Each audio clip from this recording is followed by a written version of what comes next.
Yordan Alvarez leads the game with a home run. El Reptil strikes again. Ohtani tries to come back with the home run. Presley has other things on his mind. He closes the door. Let's talk about this on tonight's Locked On Astros. Alvarez, it's a high drive, center field. Veer leans back. This game is turned upside down. There's the runner, fly ball down the right field line. Tucker comes on. Kyle Tucker. This time they finish the job. Hello and welcome to Locked On Astros, your daily Astros podcast. Here are your hosts, Eric the Man Huysman and Brett H-Town Wheelhouse Chancey. We are Locked On Houston Astros, and we hope that you join us for a daily Locked On Astros podcast. My name is Eric Huysman. You can find me on Twitter at Eric Talk Stros. Find the show at Locked On Astros, your team every day. And Brett, where can they find you at? They can find me at H-Town Wheelhouse on Twitter, Instagram, and TikTok. They can find me at Stros411 on Twitter, Instagram, and Facebook. Always positive. I'm on the Cristian Javier train. Always Stros. All right, yeah, this was an awesome game. It was a little bit nerve-wracking at the end. I mean, as dominant as Ryan Presley was the game before, he was not as dominant in this game. And then you have a lot of news updates, a lot of things that make you go, say what? And so just a lot of stuff. So yes, we have Dr. Smooth in here to go and give us an injury update on himself. So he will be giving us a report. We'll also hear some quotes from Dusty Baker, Dana Brown from earlier today, and a lot else, other stuff that we're going to talk about in this edition of the Locked On Astros podcast. And when the Astros come back to town next week, if you don't have a ticket to catch all the action for the Astros, why don't you download the Game Time app, create an account, and use the code LOCKEDONMLB for $20 off your first purchase. Last minute tickets, lowest price, guaranteed. And thank you for making Locked On Astros podcast your first listen every day. Whether it's on YouTube, go ahead and make sure you keep on subscribing to us. Give us a thumbs up while you're at it, and go and make us your first listen on Apple, Odyssey, Spotify, wherever you listen to your podcasts. Dr. Smooth says, listen to Locked On Astros podcast. So this is a game that it looked like the Astros had pretty much under control. This was back-to-back starts where Cristian Javier followed what Framber Valdez did. Yeah. And it was just awesome experience. Oh, yeah, I forgot to say that. Thank you for being everybody who's what we call it everydayer. Everydayer, somebody listens to our podcast, watches our podcast, whether it's live or the recording. So, Brett, what's your overall takeaways from this game? I absolutely love that we won the game and think we avoided disaster. You had mentioned that probability to win the game, according to MLB.com or Baseball Savant, dropped to, you said 0? Yeah. In the ninth inning. We'll talk about that. Ryan Presley gave up back-to-back hits, and one of them was a bomb to Shohei Ohtani. Well, yeah, but look, and we'll get to the Presley stuff either second or third segment, because there's something that we have to understand about that pitch that Presley threw. But this game started out with a bang, and Yordan Alvarez has been on base in all 31 games that he's played this year. He keeps moving that record up. That is a team record. So he has gotten on base every single game that he's been in. Tucker and Yordan were batting back-to-back. I love it because, Dusty hates batting lefties back-to-back. We'll talk about that. He claims that the reason why he does that is because it makes for tough matchups for other pitchers.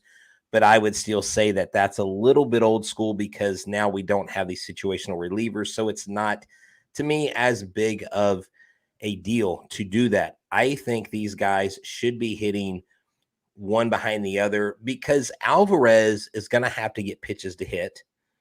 And even if he doesn't get pitches to hit, when the pitcher is dotting the corners, he's still hitting balls to left field and scoring runs. You had Pena go 2 for 4 today. He had the only multi-hit game, but up and down the lineup, outside of Bregman and Hensley, everybody got a hit. I love this game because Maldonado in his last 7 games has 7 hits. You may say that's not great. Oh, but the 8 games before that, he didn't get a single hit.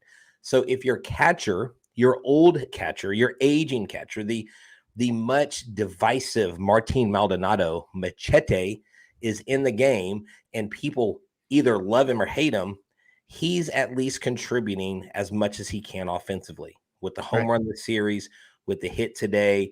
And so you love to see that, Eric. This game was actually fun to watch because look, when you're going against Ohtani, when you have Renfroe, when you have Trout, but when you look at the numbers of Mike Trout versus the Astros, it's not good. Like, they own Mike Trout. Mike Trout does not hit well against the Houston Astros. Ohtani does not hit well against the Houston Astros. I beg to say that Hunter Renfroe probably has more early success, And someone said on Twitter today, we're paying Brantley like 12 million and he hadn't played, or 16 million hasn't played, and they're paying Hunter Renfroe 11.9 and he's leading his team in home runs. I wonder if we should have got Hunter instead of Michael Brantley. And I think hindsight's always 20/20, and we will get to that. But a great game. I love that the bullpen did their job. But Ryan Pressly, I want to save that for later because there's some key things that he did that I think we need to not forget. He doesn't wow people because he doesn't throw 100 miles an hour, but he does have elite stuff, and he is a very good closer. He's had a few shaky outings here or there this year. Yeah, I think in Tuesday's game, he definitely looked like he had the adrenaline. His stuff was dynamic. It was just blowing the opponents away. In this game, he looked a little bit more hittable, but after he allowed the 4 back-to-back hits, including the home run, and the baseball savant had the win probability going all the way down to 0, I think that something clicked, and then you started seeing the Astros playing some pretty good defense, balls going to where it's supposed to be. So, yeah, Ryan Pressly got the job done. We need to talk about Cristian Javier. We're definitely going to talk about Michael Brantley in a second. But the Astros record through 37 games this year, they are 19-18. Last year, they were 24-13. In 2021, they were 20-17. In 2020, they were 21-16. 2019, they were 22-15. Same in 2018. 2017, they were 25-12. So, yes, they are about 5 games behind last year's pace, but they're about the same pace they were in 2021. So it's not time to overly panic. No. But as we were talking about in our Discord group, this is a season where we've had so many different injuries, especially Jose Altuve has missed time, but it just feels like this was one of his most devastating injuries. Then you have Michael Brantley. We'll get update from his bobblehead in a second, but I do want to kind of close out the thought on Cristian Javier. 6 inning, 3 hits, 2 earned runs, 1 walk, 11 strikeouts. He did allow that 1 home run to Hunter Renfroe, and it is pretty cool that the Angels are doing the Chinese warrior helmet.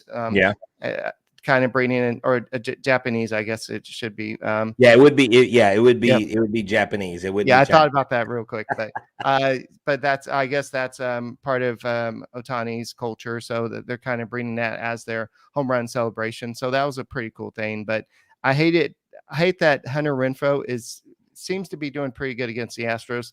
But overall, you had Neris come in, Abreu get the job done. Pressly gave up the 2 runs, but he did enough to get a 6 save. And overall, this was a good series, a much needed win for the Astros.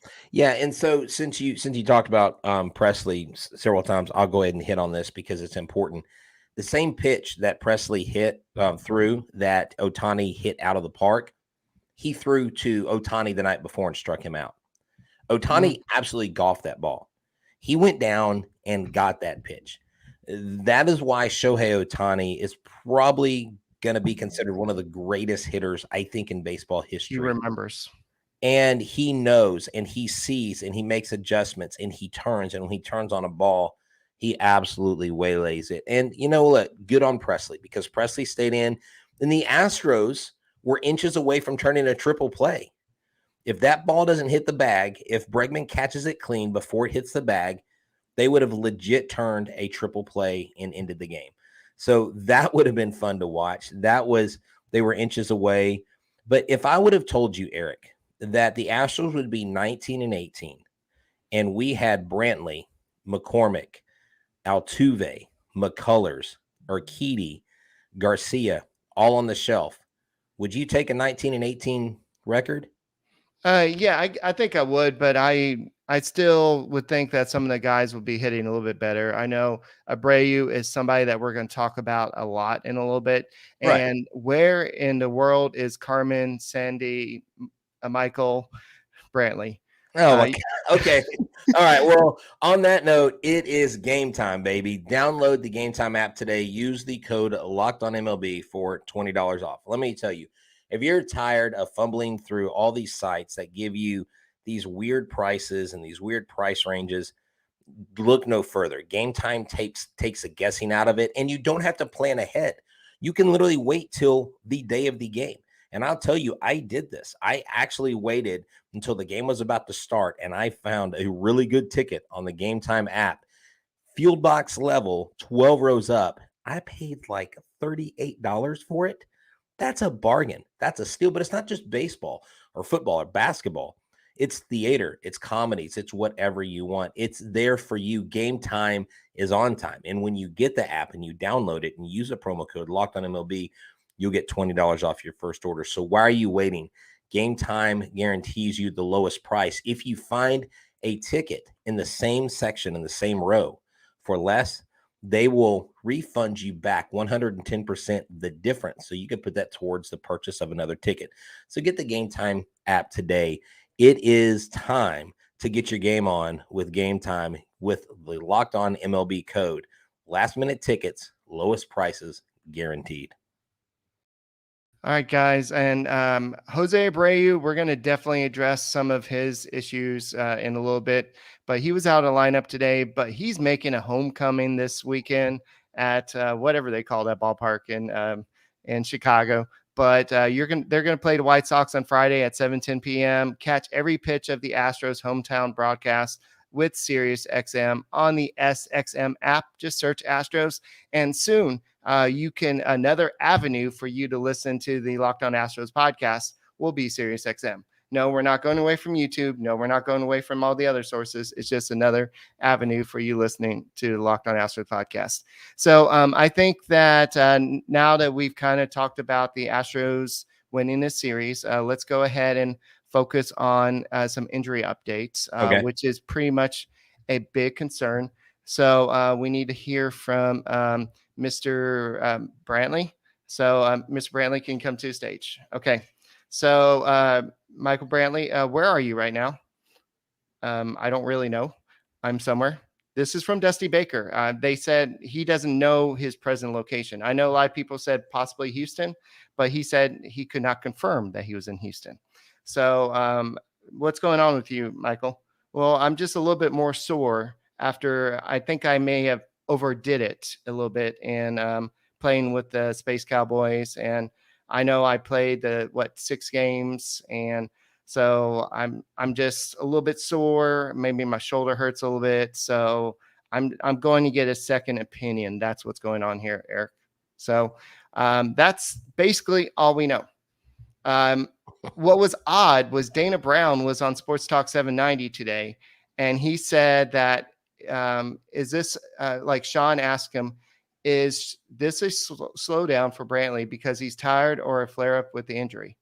We want to make, this is what Brown said, we want to make sure that he's capable of doing what he's supposed to do. No reason to rush it. The last thing you want to do is swing and miss and re-aggravate it.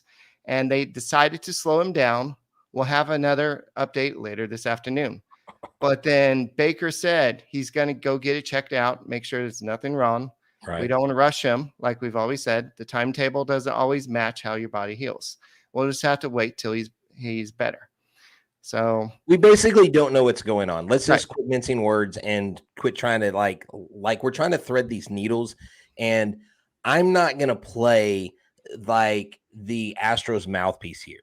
This is hogwash. This is a lack of transparency on their part. They literally said to go back to get checked out to make sure nothing's wrong after he felt more sore than usual in his surgically repaired right shoulder. Basically, what they're doing is they're not being completely honest with us. There's either no way that Dusty Baker doesn't know where his player is, or they literally don't share certain things with Dusty Baker, which I would think would be a sad narrative for a professional baseball club like the Houston Astros, because they have prided themselves on an organization run by Jim Crane that seems to have their stuff together outside of a few things that have gone on in recent memories. But I do know that in the past, they weren't fully honest whenever Bregman had his soft tissue injury when he was in Sugarland. And I've talked to Chandler Rome about these things in public settings. So these aren't private conversations where he's just like, they're just not being honest with us. And a lot of people don't like Chandler Rome because he's simply being a reporter here. He wants to know. He's not asking questions to be a jerk. He's asking questions because he knows people that read his writings want to know, and people that come to our show want to know. We generally don't know what's going on with him. Does this mean he could be out till the All-Star break? Heck, I don't know. Maybe he doesn't play till 2024. Maybe he doesn't play at all. I have no clue. Someone said, well, is he going to get traded? I'm like, well, no, because he hasn't even played a single inning in Major League Baseball. So no, that's not a thing. But do you see what this does to the fan base? It kind of causes the fan base to lose faith in their baseball club. I mean, we have stuck by this baseball club through thick and thin. We have stuck through them through 2017. We have stuck through them not being honest with us about Alex Bregman. We have stuck with them through everything. We have been loyal. Like, we don't boo our players. We don't talk bad of, well, I guess unless you hate Maldonado or whatever. There are people that do that, and I get that. But at the end of the day, the Houston Astros, they let a California news person interview Brantley. I still haven't found that interview. I still don't know who it was. But it's just weird that they don't know. Like, just come out and say, look, Brantley worked a little too hard in his games in Sugarland. He overdid it. He tried to come back quicker because he was wanting to help the team, and he's going to have to go back and spend a few more days on the IL. Just say that. Yeah. I mean, what's wrong with saying that? I mean, there's no strategic advantage for not telling us what a player's doing when a player hasn't even hit the field. So what, the White Sox are not going to not plan for him like they weren't going to plan for him now? You know what I'm saying? Like, What strategic advantage do you gain by being not honest? I just think it's a bad look. I think the PR department needs to clean this up because it's just not cool, man. I'm sick of the runaround. Like, be honest with me. I'm not a moron. We're smart fans, right? Yeah, guys asking about second opinion. Well, they're sending him back. They say, this is Baker's word, he's going to get checked out, just make sure nothing's wrong. So this is basically the second time they're looking at him. So a second opinion is going to another doctor. Yeah. They're going back to the same doctors. Right. I think he aggravated it, Eric, again, and they're just not being honest with us. That's my guess. Yeah, so we don't know what's happening. He could have heard it in the last game with the Space Cowboys. We don't know what happened. He could have slept on it wrong. We don't know. So we just know that this is a guy that the Astros counted on, especially with the injury to Jose Altuve. And Chas McCormick apparently overdid it as well in his rehab assignment too. And so you have two professional athletes that are rehabbing to get back with the Astros that overdid it and maybe did it a little bit too fast. And we saw last year Jake Myers come back too soon, and he was never right. And we heard last year that James Click said that they need to reevaluate they're bringing players back from injury policy. And maybe this is something that the Astros need to really look at so they don't bring players back too soon, because Chas McCormick, this is what Dusty Baker said. Chas is sore again. He overdid it in Class A, AA. He came here, took a couple bad swings, sore back again. So yeah. So I mean, look, I'm never this like let's just fire someone. Everyone's like, if the team's not hitting, they're like, fire the hitting coach. If the pitcher's not pitching, they're like, fire the pitching coach. I'm not the fire the whoever guy. But if they need to reevaluate how they evaluate players coming back, maybe the people evaluating the players aren't very good at evaluating the players, because there's too much anonymity and there's too much like, whoa, I don't know. Well, dang it, you overdid it. Go back, buddy. Go do it again. It just stinks, man. And I know I'm not the only person that feels this. And I'm the biggest homer. I'm the biggest, ride or die Astros person out there. but you've got to be honest, or if you're not, you can't give different messages the same day about the same thing, because there's no way that the Dana Brown message and the Dusty Baker message were corroborated. Like, they need a unified front. Hey guys, look, here's the deal. We kind of screwed up. We brought him back too early. We brought him back too quickly in AAA, and he may have injured himself. So look, we're going to bring him up with the hopes that he can work the soreness out. If he doesn't, we're just going to tell everybody, look, we're probably going to have to send him back, get reevaluated, do another rehab stint, work him back slower because we think we worked him back in too quickly. Like, I would be like, okay, that's good. I have hope. What are you counting? I'm trying to do the math here. But that's literally what is so hard about that. But you know what? Let's get off that, because that's just frustrating. We had a lot of good things happen. The Astros won a series, Eric. Brett, what? There's more. There's absolutely totally more. We can't move on from this. We still haven't talked about Jose Abreu. Jose Abreu faking that he's not hurt? Yeah, something like that. So that's so rare. Well, let me tell you about Sorare.com. Go to Sorare.com/lockedon. Let me tell you, this is a fun game. And you can go out there and you can find baseball games and you can find digital cards, all that stuff, but you're missing out. This is fantasy baseball. You basically get to draft your team. You get these cards, and the more you play the game, the higher the value of the cards, the more scarcity you get. You get to compete against other people. You get to go into leagues. You can do minors, majors, train. You can do all-star. You can go spend money if you want to. I have spent a little bit. I kind of like those cards, but I'm actually doing better and getting more rewards with the cards that I didn't pay for, because there's only a limited quantity of those other ones. So if you go to Sorare.com, it's totally free /lockedon. It's officially licensed digital baseball cards. Their brand ambassadors are Juan Soto and Julio Rodriguez. And if you win a league, if you place in a certain category, you can win autographed material. You can win game day experiences. It is fun. So don't go anywhere else. Go to Sorare.com/lockedon. Check it out today. You'll have a blast. So we don't exactly know what's going on with all these guys. Chas McCormick was not available in today's game. Jose Abreu was not available in today's game. And so your bench was basically Cesar Salazar. Was not available. Yeah. Oh, Dubon was not available. But the good news is about Dubon is he said he's feeling better. Dusty Baker said that this was something that they noticed. They want to be a little bit proactive about it.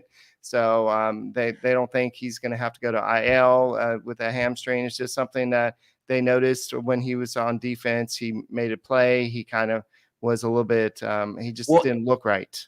And it is colder. We forget, like, this is Texas and it's already hot. In Anaheim, it's cold at night.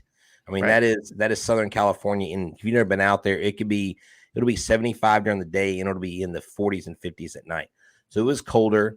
So they're treating it with kids' gloves. Do you know the only player Dusty had available off the bench was Cesar Salazar? That's what I just said. Yeah. Yeah. So imagine if Alex Bregman got hurt or something, and you have him go play. Salazar go to third. Yeah. Or go to second. Hensley go to third. But hey, Diaz was at first today. I love that. Right. Maldonado was behind the plate. Maldonado caught 2 games where pitchers had 10+ strikeouts. But then again, I hear it's probably the pitching coaches that did it, or the coach or the pitchers can do it without Maldonado. But when Diaz does it, it's all Diaz. So I'm really confused with this whole Astros fandom spectrum. It's really odd this year. All right. So Dusty Baker said that Dubon, he's better. We dodged a bullet and got him out of there in time. He's not too bad. I don't think he'll be available today, but we'll see it day to day. So Dubon says it's nothing crazy. He just felt a little bit discomfort. So even the players are even saying it. God, geez, discomfort. It's like a bad word around here. But now Jose Abreu has discomfort potentially that Dusty Baker thinks he has, but he ain't telling anybody because he's a little too quiet and he internalizes everything. And he's just trying to go out there and gut it out is what Dusty Baker is thinking. So there's got to be some reason why Jose Abreu has just kind of fallen off the planet, so to speak.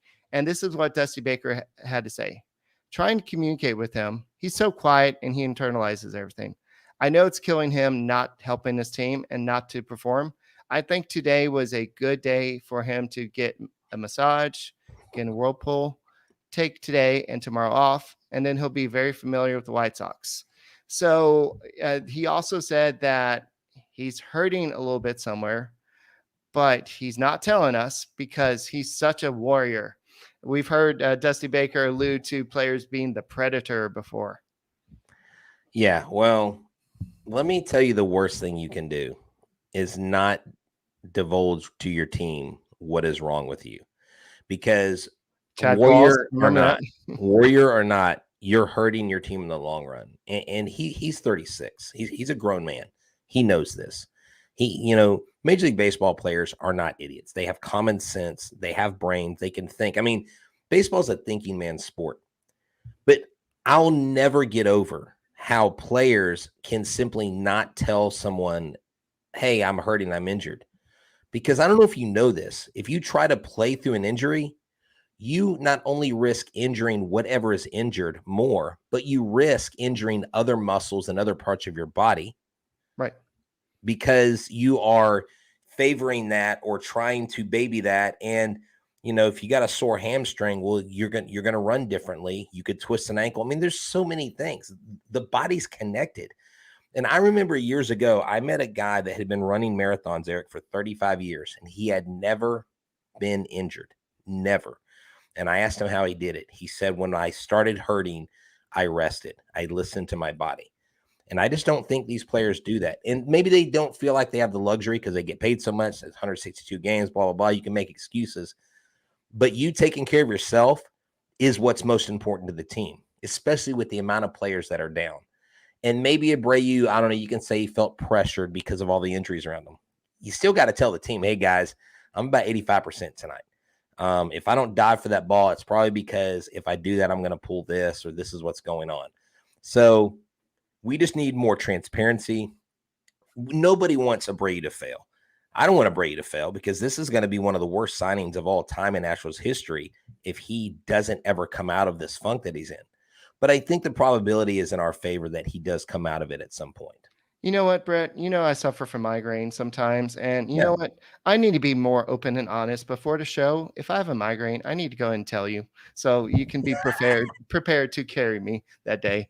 So is that what you're talking about? So well, no, yeah. And actually, Eric, you have, to your credit, you have done that from time to time. Yes, more than y'all know. Hey guys, I don't know if y'all know this. He has powered through these things. And he does a really good job of faking it till you make it kind of thing. He does a good job. So that's why we make a great team. We're always there to pick each other up. But as frustrating as what? I do have some news before we run out of time about Dana Brown talking about possible trading for a starting pitcher. Not anytime soon. Don't get too excited. How about Dylan Cease? Not anytime soon. But this is what he said. He said, we need guys like France and Bielak to pitch to their abilities. It's really nice to see France throw well.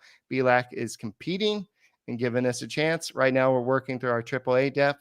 One of the reasons why we sent Blanco back to AAA is to get him stretched out like we were trying to do in camp, and we'll try to stretch him out again just to see what he looks like. We'll check out our internal options first. Then they will have to be a little bit more patient at that point. I think this is what he said. I think clubs will feel more comfortable knowing at the deadline if they will have a shot at making the playoffs. If you start moving guys now, it's probably going to be a higher price because there's not as many teams that are going to be moving players at this time. So if you think you're going to trade for a starter right now, it ain't happening. No, you're not going to do it. But I really think JP France has that dog in him. He has grinded through the minor leagues for 6 years. And I think he has the wherewithal. I think Hunter Brown's going to have more good starts than bad starts. Altuve is going to be back. Someone says, what if Altuve comes back before Brantley? Well, if I'm a betting man, I'm putting my money on Altuve coming back before Brantley. I just think this Brantley thing is going to mushroom into being something that's going to be a little bit more long-term. Honestly, I would rather have Brantley after the All-Star break 100% healthy than trying to rush him back and trying to play back and forth. Because at some point, you got to get this guy on the IL and give a roster spot to somebody who could be a viable option off the bench. And that's where my concern is. You have all these guys that are, they're not really hurt, so they're not really qualifying for the IL. it's basically taking roster spots from the Houston Astros. And if they get in a pinch, they need people. Corey Lee is hitting the cover off the ball. I don't think Drew Gilbert is going to come up, but man, Drew Gilbert's like crushing this way through the minor league system. Dearden is crushing it. Spencer Arrighetti at AAA just got pitcher of the week from Astros Future. Dearden's like hitting bombs like it's nothing, hitting triples, getting dirty Dearden triples is what they're calling them. So look, you might see some of these guys that have to come up if they've got to fill spots, and it may not be as bad as we think it is right now. They're 19-18 with all the injuries. I think we're in a good spot, Eric. I think after this series win, we go to Chicago. I think that's an easy series win because they're clearly one of the worst teams in the American League right now. Hey, Brett, put your hand back here like this real quick. And then go ahead and do this. Okay. You're patting yourself on your back for saying that Yainer Diaz should play first base. There you go. Oh, props to you, man. I've been telling people I saw him play first base more times than not last year when I was at Sugarland. You said I never give you credit, so there's your one-time credit. One time. I'll take it. Yeah, so the Astros did get 8 hits in this game, scored 5 runs. So this was also, if you're looking at Maldi, and I'm not even going to look at Salazar because he hasn't really played that much. But if you look at their from the Astros, Diaz and Maldonado have combined to catch 10 out of 30 stolen base attempts. That's 33%, which ranks 3rd in the majors.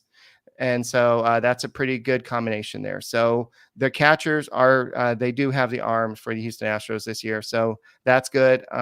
We'll talk more about the White Sox series, but just hope, pray, whatever you want to do, that Jose Abreu goes back to Chicago, has a little bit of home cooking, and he all of a sudden becomes that all-star that the Astros need at first base.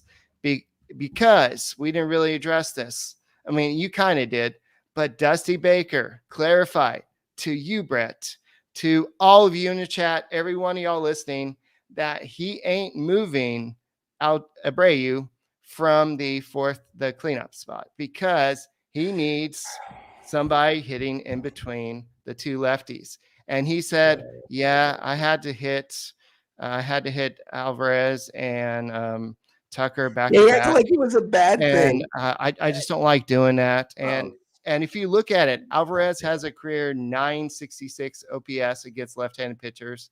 Tucker is 801. This is not an issue, dude. But maybe he knows more than we do. I just think Dusty's stuck in his old ways. Dusty's going to Dusty. But hey, this has been another great episode of Locked On Astros as the Astros start a new streak of getaway wins as they get away and go to the Windy City of Chicago, the Southside Guaranteed Rate Field.